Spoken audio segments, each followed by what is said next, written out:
Welcome to NTD News. I'm Tiffany Meyer. Here are today's top stories. In Iran, a bill is passed to divert $200 million into Iranian military forces as the Islamic Consultative Assembly call for revenge against America. John Bolton says he is prepared to testify in the Senate's impeachment trial if subpoenaed. Meanwhile, Nancy Pelosi is facing increased scrutiny for the delay in sending the articles of impeachment to the Senate. And Facebook is banning deep-fake videos ahead of the 2020 election, but critics say the company isn't going far enough in dealing with doctored content.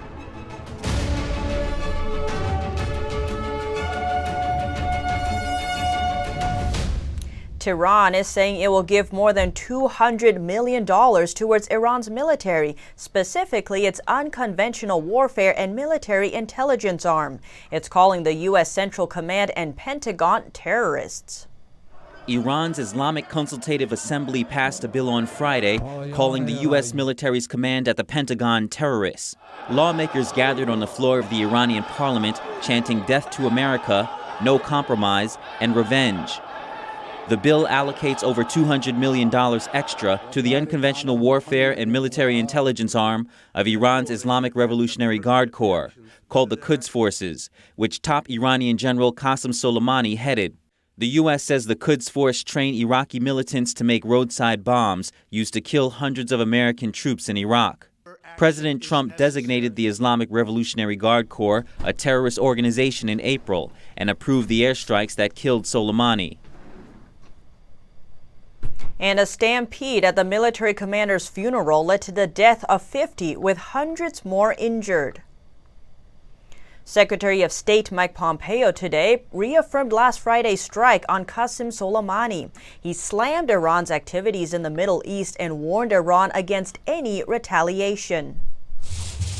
Secretary of State Mike Pompeo on Monday warned Iran against any retaliation for Soleimani's killing. That in the event the Iranians make another bad choice, that President will respond in a way that he did last week. Pompeo ridiculed reports that Soleimani was in Iraq on a diplomatic mission. Is there any history that would indicate that it was remotely possible that this kind gentleman, this diplomat of great order, Qasem Soleimani, had traveled to Baghdad for the idea of conducting a peace mission? When pressed on reports that the U.S. will target Iranian cultural sites, Pompeo said the U.S. will always do things according to international law. He said Iran's Ayatollah was the real threat to the Persian culture, not the U.S. If you go back and look at the holidays around Cyrus and Nowruz, they've not permitted people to celebrate. They've not allowed people that they've killed, that Qasem Soleimani killed, they've not allowed them to go mourn their family members. When asked why Iran's foreign minister was denied a U.S. visa to attend a UN event last Thursday, Pompeo said he was not in a position to comment. Germany is talking with other world powers over what to do about Iran's nuclear aspirations. Iran announced on Sunday it was pulling out of the 2015 nuclear deal it signed with world powers. The German foreign minister responded that world powers would not just stand by. We're going to talk about how we are going to deal with Iran's announcement to withdraw from the nuclear deal, to stop meeting the obligations of the nuclear deal. We are still of the opinion that this is an important deal which stops Iran from having a nuclear bomb. Mas has been in touch with his British and French counterparts, with the European Union's foreign affairs chief, and with Secretary of State Mike Pompeo to find ways to de-escalate tensions after Iran's military commander Qasem Soleimani was killed in Iraq on Friday. Germany pulled its military forces out of Iraq as a safety measure. The troops will go to other nearby countries in the Middle East. A German government spokeswoman said the U.S. attacks that killed Soleimani were because of Iranian military provocations. The remark was met with anger by the Iranian government. On Sunday, Iran summoned a German consular official in response. After months of speculation, a reported conversation appears to shed light on Secretary of State Mike Pompeo's political plans. Pompeo told Senate Majority Leader Mitch McConnell yesterday he does not plan to run for the open U.S. Senate seat in Kansas. That's according to a Republican familiar with the conversation. The deadline for Pompeo to run for the open seat in Kansas has not passed. But according to the source, Pompeo told McConnell not to wait for him and that the National Republican Senatorial Committee should assume he's not running. Republicans currently hold a majority in the Senate, but some say the seat could be lost to Democrats if Pompeo doesn't run. President Trump's former national security advisor, John Bolton, said he is willing to testify in the expected Senate impeachment trial. The surprise development could complicate a weeks-long dispute over how the trial would play out. Bolton said on Monday that he would testify in the Senate's impeachment trial of President Trump if he receives a subpoena. Bolton would be the closest former aide to the president to testify so far. His willingness to appear could pressure Senate Republicans to commit to call witnesses in a trial, which they have pushed back against. The news comes as a reversal for Bolton. He resisted a request from lawmakers to testify at the House impeachment hearings last year, saying the White House instructed him to refuse. Last month, the House approved 2 articles of impeachment against Trump, one for abuse of office and another for obstructing Congress. But Democratic House Speaker Nancy Pelosi has not yet sent the article to the Senate, which is supposed to hold a trial. She says she wants a commitment from Republicans to call witnesses first. Republican Senate leader Mitch McConnell said he won't promise anything. Senate Judiciary Committee Chairman Lindsey Graham suggested changing the Senate's rules if the House doesn't release the 2 articles this week. A powerful earthquake followed by strong aftershocks struck Puerto Rico early today, killing at least 1 person, knocking out power and causing significant damage.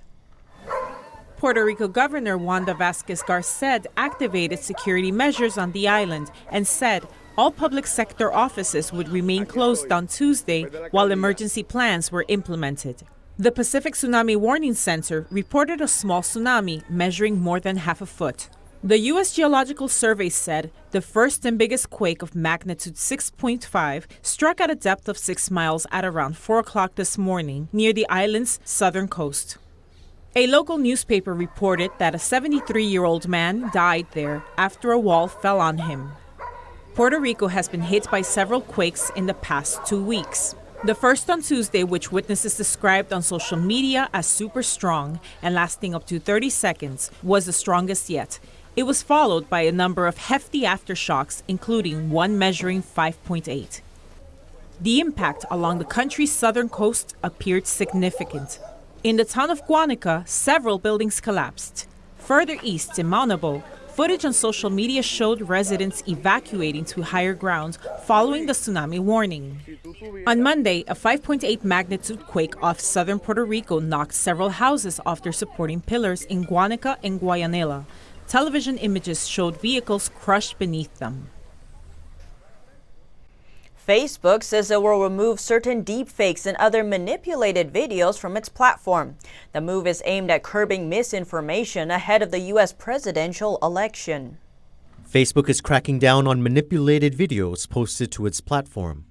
The social media giant announced that it would remove misleading media if it was a result of technologies like artificial intelligence, which can merge, replace, or superimpose content onto a video, making it appear to be authentic. Content that is parody, satire, or manipulated solely to omit or change the order of words is exempt and will not be taken down. But as part of its new policy, a controversial, heavily edited video of House Speaker Nancy Pelosi will remain on the social network. The clip depicts Pelosi as incoherently slurring her speech during a press conference. Facebook said in a statement that the doctored video of Speaker Pelosi does not meet the standards of this policy and would not be removed. Only videos generated by artificial intelligence to depict people saying fictional things will be taken down. In the run-up to the U.S. presidential election this year, social platforms have been under pressure to tackle the threat of deep fakes. The manipulated videos use AI to create hyper-realistic results, where a person appears to say or do something they did not. France and the U.S. have given themselves 2 weeks to try and resolve a conflict over a French digital tax. The 3% tax affects major U.S. tech companies like Google and Facebook. French Finance Minister Bruno Le Maire and U.S. Treasury Secretary Steven Mnuchin have agreed to double their efforts to find a compromise on a digital tax imposed by the French government. We gave ourselves 2 weeks to be precise. That's to say, up to our next meeting, which is planned on the margins of Davos at the end of January. Last July, the French government imposed a 3% levy on revenue from digital services earned in France. This applied to companies earning more than $28 million in French revenue and yearly global sales worth more than $830 million worldwide. Companies affected by the 3% levy include tech giants like Alphabet, Apple, Facebook, Amazon, and Microsoft. Paris has long complained about U.S. digital companies not paying enough tax on revenues earned in France. The French tax is not discriminatory. It doesn't target any particular country, any particular company. However, more companies from the U.S. pay the levy than any other country. President Trump defended American companies affected by France's digital tax in recent months, naming Facebook as an example, despite admitting he doesn't necessarily like them. He said these are American companies, and whether you like it or not, they are great big American companies, and I'm not happy with the digital tax where France and the European Union is taxing our companies. The U.S. is considering up to 100% tariffs on some French goods in response to France's digital tax. Elon Musk's company sent out another 60 StarLink satellites, hoping to build out its plan for an internet service that reaches across the globe. 3, 2, 1, 0. Ignition, liftoff. SpaceX took another step toward its worldwide internet system on Monday. One of its Falcon 9 rockets launched from Florida's Cape Canaveral, hauling 60 of its company's StarLink satellites. This is the third batch of satellites that Elon Musk's private rocket company has fired into space. Eventually, SpaceX wants to put 12,000 up in low Earth orbit. The latest batch will join more than 100 already in space. The hope is this constellation will be able to beam high-speed internet almost anywhere in the world. If all goes to plan, customers in United States and Canada will be able to access StarLink as early as this year. StarLink is worth the effort for Musk, helping to pave the way for his larger goals of space exploration. He said the project is pivotal to help bring in cash for projects like commercial space travel and eventually colonizing Mars. However, SpaceX isn't the only one trying to install an orbital network. Among them, Airbus partner OneWeb is probably Starlink's biggest competitor. It launched its own satellites early last year. Newly obtained police body cam footage shows the arrest record of a Chinese national arrested for allegedly trespassing at a Florida airbase. Liao Liuyu was arrested on December 26th. He allegedly entered Naval Air Station Key West and took pictures of the installation, despite being warned not to do so. Liao's lawyer says his client never intended to trespass and merely wanted to take pictures of the sunrise. Washington University in St. Louis says the man is a visiting scholar there. He stands charged with entering a military property for the purpose of photographing defense installations. A federal judge ruled yesterday that Liao will remain in custody for now. And the French government and trade unions met in Paris today to restart negotiations about the contentious reform to the country's pension system. 34 days of strikes have crippled large parts of the country's transport system. French Prime Minister Edouard Philippe said on Tuesday he was open to discussing changes to the average retirement age with unions. This is one of the main sticking points that triggered the month of protests over France's proposed pension reform. Philippe reaffirmed points from his speech that he made back in December. J'ai fait une proposition, je l'ai dit lorsque j'ai fait le discours au mois de décembre au Conseil économique, social et environnemental. L'équilibre, c'est important, ai-je dit, et je propose de le garantir par la mise en place d'un âge pivot. Mais si les organisations syndicales et patronales s'entendent. Major reformist union CFDT has suggested a conference to discuss the financing of the system, which was welcomed by the French Prime Minister. The more leftist CGT union is the largest at the state-run railway company, the CNCF. They have been on strike since December 5th, but numbers have been falling. His trade union has vowed to halt the pension reforms that are a central part of President Emmanuel Macron's agenda. Nationwide strikes and demonstrations have repeatedly shut schools and closed transport, while demonstrations have led to clashes with the police, most recently on Sunday. Japanese media reported that Tokyo prosecutors today issued an arrest warrant for the wife of former Nissan boss Carlos Ghosn for perjury. Carol Ghosn is currently in Lebanon. In late December, Carlos Ghosn, who was free on bail awaiting trial on charges of financial misconduct, fled to Lebanon.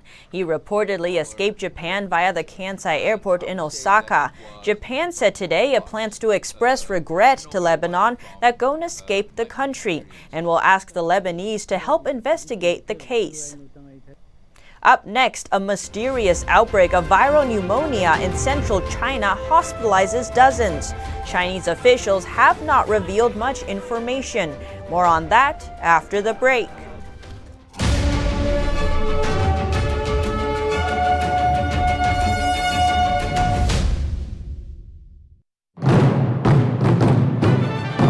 It was special for us. Bring your family, let your children experience this. I know my daughter just loves it. When the curtain first opened, I looked out at her face and she was amazed by what she saw.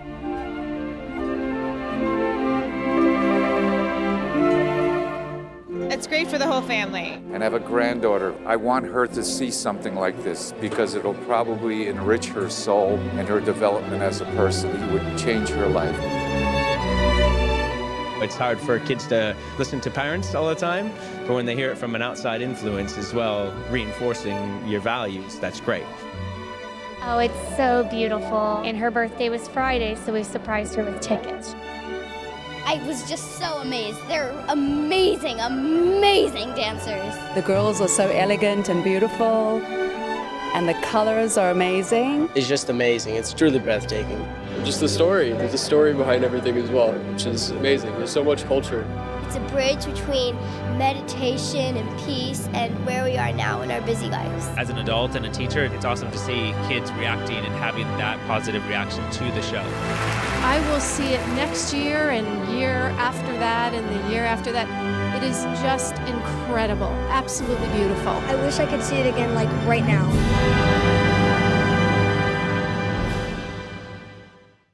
Are you tired of newspapers spinning the truth and pushing false narratives? And are you looking for honest coverage of Spygate, the true story of collusion? Or the truth behind the crisis at our southern border? Or how the Chinese Communist Party is working to subvert America and our way of life? Then you need to check out the Epoch Times newspaper. It's independent, nonpartisan, and it doesn't push any political agendas. Just go to readepoch.com and try it yourself for a full month for just $1. You'll absolutely love it.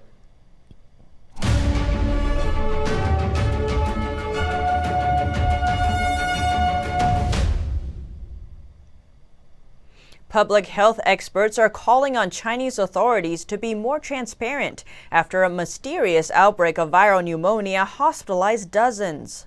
A mysterious form of pneumonia has broken out in the central Chinese city of Wuhan. According to local officials, the virus infected 59 people as of Sunday. Symptoms include fever and difficulty breathing.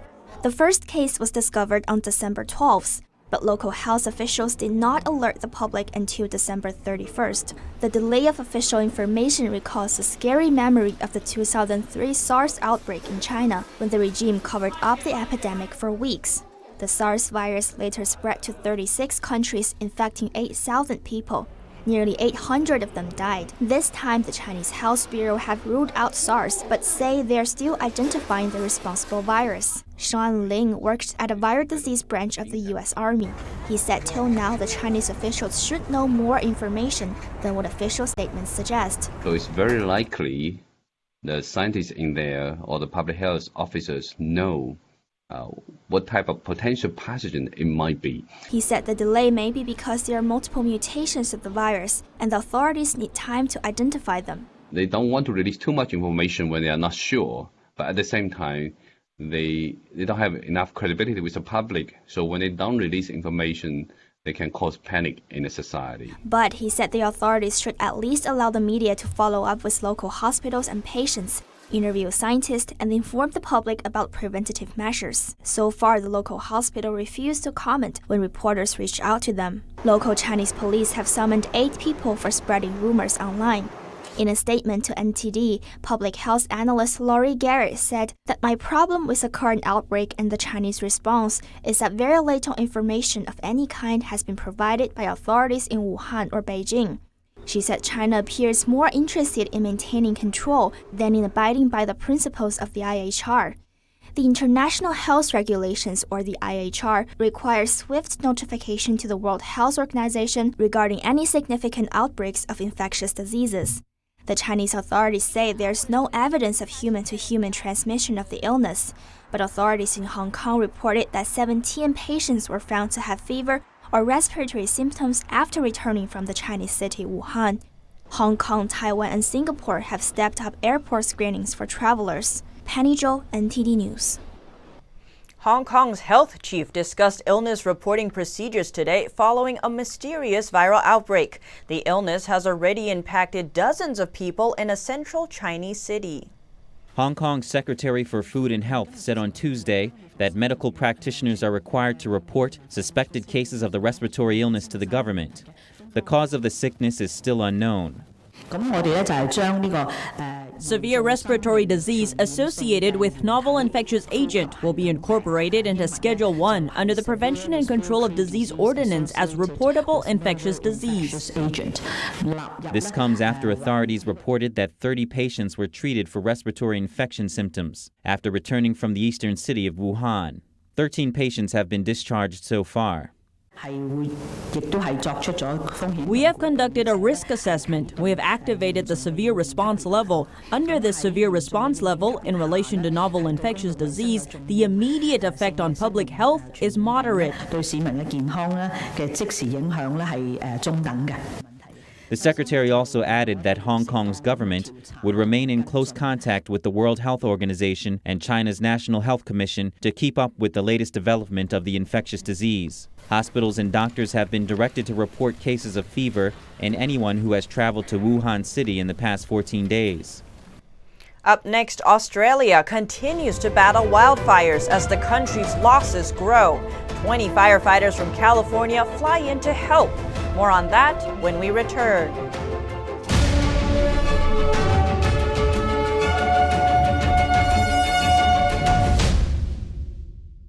When you look at TV networks in America, a soundbite and fight-it-out culture prevails on news and commentary programs. As a Canadian, I'm fascinated with America, and I wanted to offer American thought leaders an opportunity to share their thoughts in a deep dive format, where we can explore their ideas together. And so American Thought Leaders was born. The world's most brilliant thinkers believed that open discourse was the key to greatness. However, all around the world, we see that discourse is being stifled, and political agendas have subverted media. The Epoch Times launched its Global Thought Leaders program to bring back this great tradition of free thought. As the host of American Thought Leaders, every week I interview some of the most intriguing minds on the most pressing issues of our time. Be sure to check out our new episodes every week.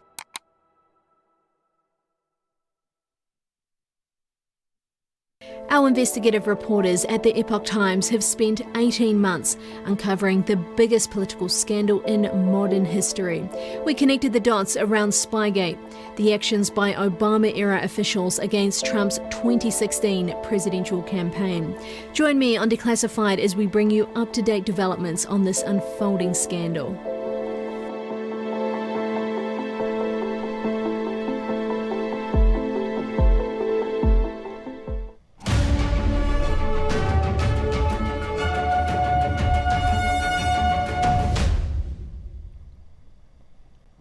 Australian states deal with wildfires every year, but this fire season is different. This one is bringing widespread devastation to the country.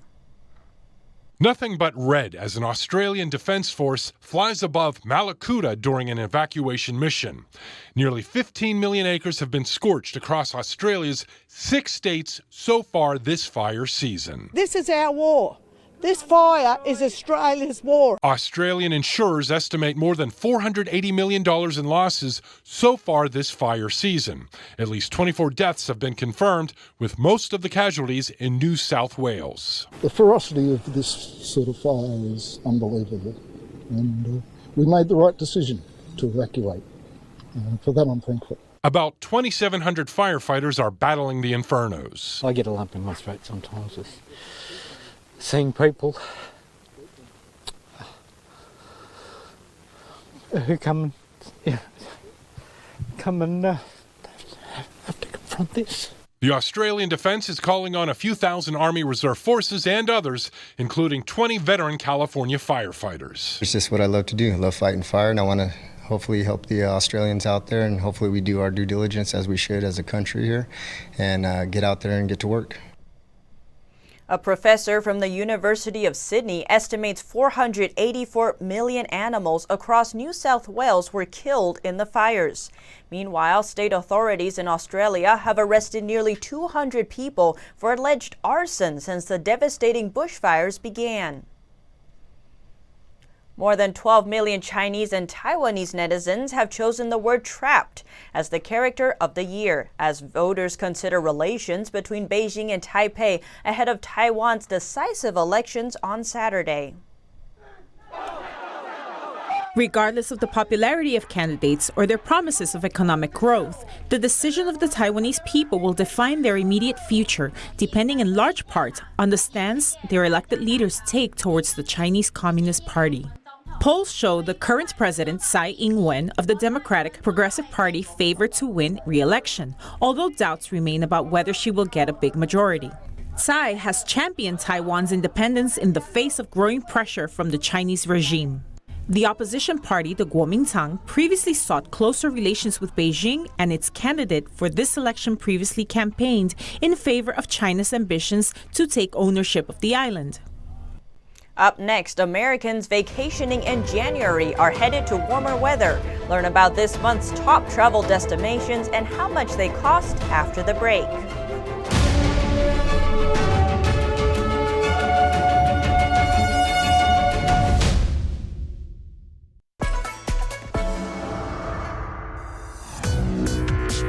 Viewers have described China Uncensored like The Daily Show, but about China. At the beginning, I was super excited when I got 500 views, and now the show's grown to about 500,000 subscribers on YouTube. One episode reached 7.9 million people. I'm a little freaked out that many people have seen my face. In 5 years, I see China Uncensored as the sole source of edutainment worldwide.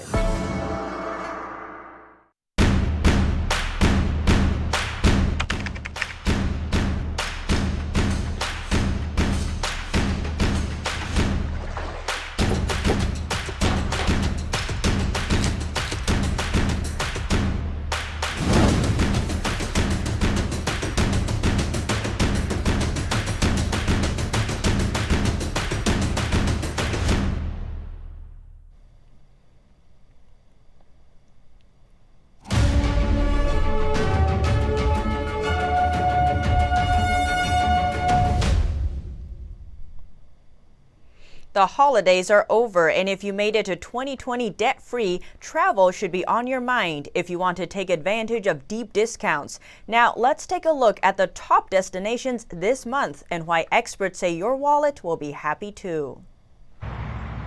Escaping the winter blues. That's what a lot of us will be doing this season.